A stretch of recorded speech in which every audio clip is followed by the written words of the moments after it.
Boa noite, irmãos. Vamos então contar com a graça do Senhor para tanta responsabilidade que é comentar alguma coisa aqui a respeito do Evangelho de João. São escritos muito profundos, escritos muito sérios, onde não há sombra nem mudança em qualquer palavra, não há qualquer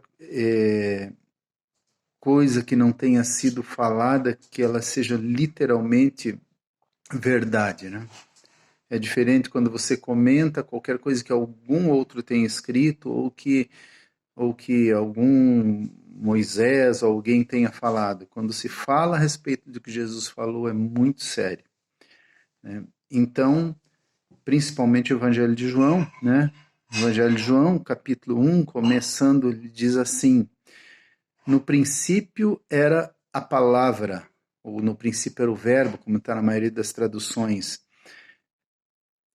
Você, quando lê esse no princípio, sempre pense em Gênesis 1, capítulo 1, porque ele está querendo dizer o seguinte, que lá, naquela criação, naquela ordem a respeito de tudo que foi criado, era o Senhor Jesus. No princípio era a palavra, ela estava com Deus e ela era Deus.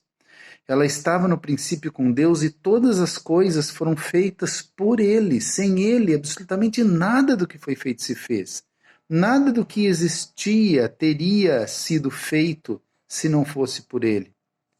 Nele estava a vida, e a vida era a luz dos homens. Entende que Ele não era alguém que doava a vida. Ele doava de si mesmo. Ele era a própria vida.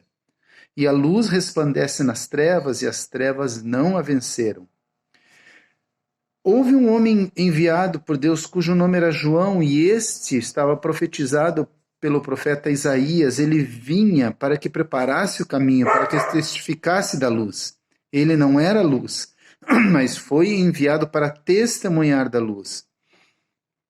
A palavra, o verbo, ele era a luz verdadeira que, vindo ao mundo, iluminava toda a humanidade.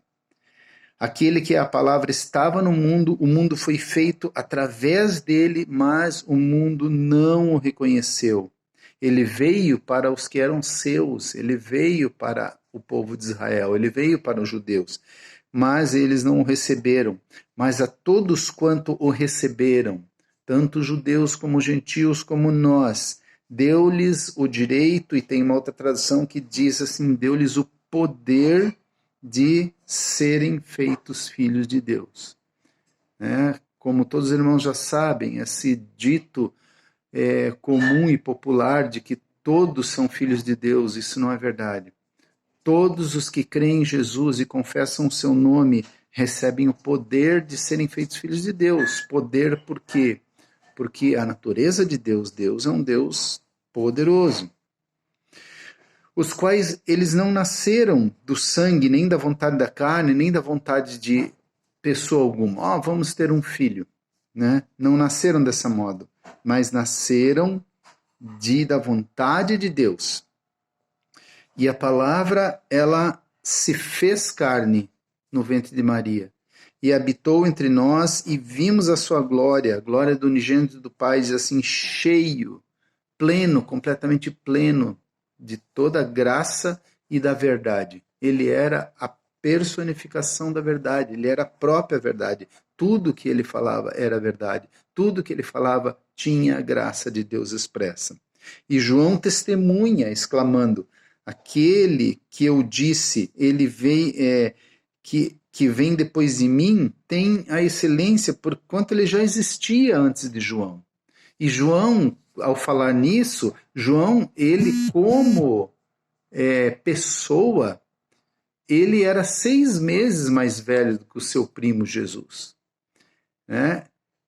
Então, o que ele está falando nisso, é falando a respeito da eternidade da existência do Filho de Deus. E da sua plenitude nós recebemos graça em cima já da graça de Deus, recebemos uma graça sobre graça, em cima da graça que já havia sido dada por Deus, nós recebemos uma graça sobremaneira especial, que era a graça de Jesus, porque a lei foi dada por intermédio de Moisés, ou seja, toda a determinação explícita da vontade de Deus, ela foi dada por Moisés, mas a graça e a compreensão verdadeira dessa lei, ela veio por meio de Jesus Cristo, ou seja, a capacitação para se viver aquela lei que foi escrita e a explicação vinda da parte de Deus, o verdadeiro coração do entendimento da lei veio através de Jesus. E ninguém viu a Deus, senão o único Filho de Deus, que depois, ao morrer, torna-se o primogênito de Deus, ou seja, o primeiro, e nós somos todos os demais. O unigênito que está no seio do Pai é quem o revelou. Sempre quando diz esse revelou, quer dizer, havia como que um pano na frente da nossa vista, entre nós e Deus. Mas ele retirou aquele pano e revelou a verdade de Deus. E o testemunho de João, quando os judeus vieram perguntar a João, quem és tu? Né? João, ele confessou e não negou, e declarou francamente, eu não sou o Cristo. E eles continuavam perguntando, mas então quem és? És Elias? Não, eu não sou Elias. És tu profeta? João afirmou não. Mas eles perguntaram, então quem és tu? Dá-nos uma resposta. Aí João dá aquela resposta a qual foi escrita pelo profeta Isaías. Eu sou a voz que clama no deserto, fazei um caminho reto para o Senhor.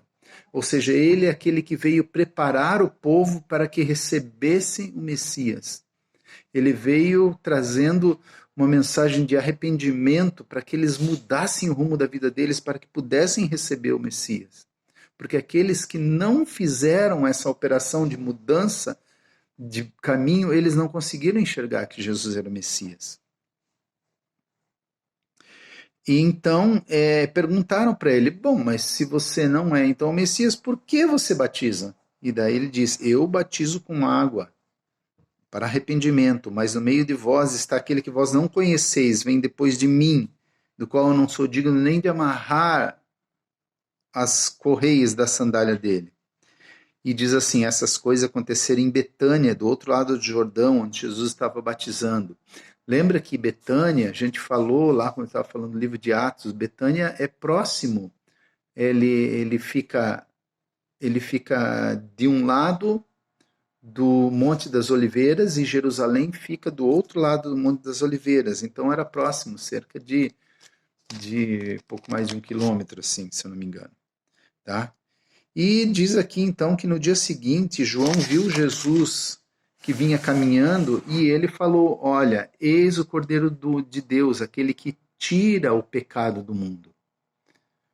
Ele é quem tira a ação do pecado do mundo em relação a nós. E ele novamente diz, né, ele tem excelência porque já existia antes de mim. Seguindo aqui, diz assim, mais ainda continua o testemunho de João, dizendo, eu vi o Espírito Santo descendo do céu como uma pomba e permanecendo sobre ele. E aquele que me mandou batizar, ele disse, aquele sobre o qual vire descer o Espírito Santo e permanecer sobre ele, é esse quem batiza com o Espírito Santo. E João Batista então afirma, eu vi e testifico, ele é o Filho de Deus. E no dia seguinte, João estava outra vez na companhia dos seus discípulos, né? E observando que Jesus passava, ele indicou novamente a eles, ó, eis o Cordeiro de Deus. E os seus discípulos ouviram e o que ele falou e tornaram-se seguidores de Jesus. E veja que João Batista não ficou enciumado, João Batista não ficou melindrado com a situação. O propósito, ele tinha claro o propósito de Deus, tanto que João Batista diz, importa que eu diminua e ele cresça, né? Aí então, os dois, Jesus vendo que os dois estavam seguindo, perguntaram para eles, o que vocês estão procurando? E eles disseram, Rabi, mestre, estamos procurando onde estás hospedado. Então Jesus disse, então venham e vejam, né? E eles foram até onde Jesus morava naquele dia, e aqui relata que eram 4 horas da tarde, né? A 10ª hora. Eram 4 horas da tarde. E um dos dois que ouviu falar, ouvindo João falar, seguir a Jesus, era André, irmão de Pedro. E então, veja só, ele procurou o seu próprio irmão, Pedro, e disse: encontramos o Messias. Levou a Jesus, e quando Jesus olhou, disse: tu és Simão, o filho de João, tu serás chamado Cefas, que quer dizer rocha. Então, no dia seguinte, Jesus decidiu ir para Galiléia, e essa passagem é muito importante. Jesus encontrou a Filipe e disse para Filipe: segue-me. E Filipe, que era de Betsaida, né, da cidade de André e de Pedro, ele encontrou Natanael. Né? E assim foram encontrando e falando uns aos outros. Ele encontra Natanael, e veja bem o que ele diz a Natanael: encontramos aquele sobre quem Moisés escreveu na lei e a respeito de quem também escreveram os profetas, Jesus de Nazaré, o filho de José. E Natanael disse: pode vir alguma coisa boa de Nazaré? Só relembrando para que os irmãos guardem essa informação, né? Nazaré, a cidade chama-se em hebraico Natzaret, que quer dizer aquele que guarda a Torá, aquele que guarda a lei. Então, essa era a cidade dos que guardavam a palavra de Deus. Não é à toa Jesus ter sido criado e Jesus ser conhecido como aquele que veio da cidade de onde guardam a palavra de Deus. Então, Jesus viu a Natanael se aproximando e disse, né? Eis aí um verdadeiro israelita em quem não há falsidade. Então Natanael disse: mas de onde me conheces, Senhor? E ele respondeu: antes de Filipe te chamar, eu te vi quando estava debaixo da figueira. E Natanael exclamou: mestre, tu és o filho de Deus, tu és o rei de Israel. E João respondeu para ele: porque eu disse que te encontrei debaixo da figueira, você crê? Por tão pouco assim você está crendo? Pois tu verás coisas maiores do que estas. Então disse: em verdade vos asseguro que vereis o céu aberto e os anjos de Deus subindo e descendo sobre o Filho do Homem. Jesus, falando disso, ele está falando a respeito do acontecimento de Gênesis, no capítulo 28, verso 12, que aquela experiência de Jacó, quando Jacó se deitou e ele teve um sonho e viu que aquele lugar era o portal de relacionamento com Deus, porque naquele local ele teve um sonho e viu uma porta aberta ali entre a terra e os céus, e os anjos subindo e descendo. Houve uma reunião que nós compartilhamos sobre isso, né? Falando, eles sobem e levam as nossas orações e descem e trazem respostas das nossas orações, mas aquele local aonde isso acontecia, aqui está revelado que aquele local, ele não era nada mais, nada menos do que o próprio Senhor Jesus. Ele era a porta de caminho, a porta de acesso entre a terra e céus. Por isso ele diz aqui: verás coisas maiores do que essa. Em verdade, vos asseguro que vereis o céu aberto e os anjos de Deus subindo e descendo sobre o Filho do Homem. Tá? É claro que nós não temos como fazer um assunto aprofundado, né, uma explicação aprofundada, mas uma leitura com explicações básicas a respeito aqui dos textos do Evangelho de João, porque certamente para cada capítulo desse ou para cada porção pequena de versículos nós poderíamos ter um grande retiro. São coisas muito profundas, são palavras fiéis, verdadeiras e profundas. Mas o propósito é que os irmãos possam assim guardar no coração a sequência dos relatos de acontecimento e alguma explicação básica para que a gente possa, assim, ter com isso mais amor pelas Escrituras. Tá certo, irmãos?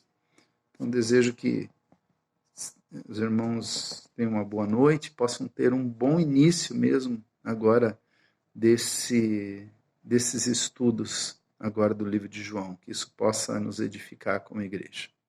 Amém.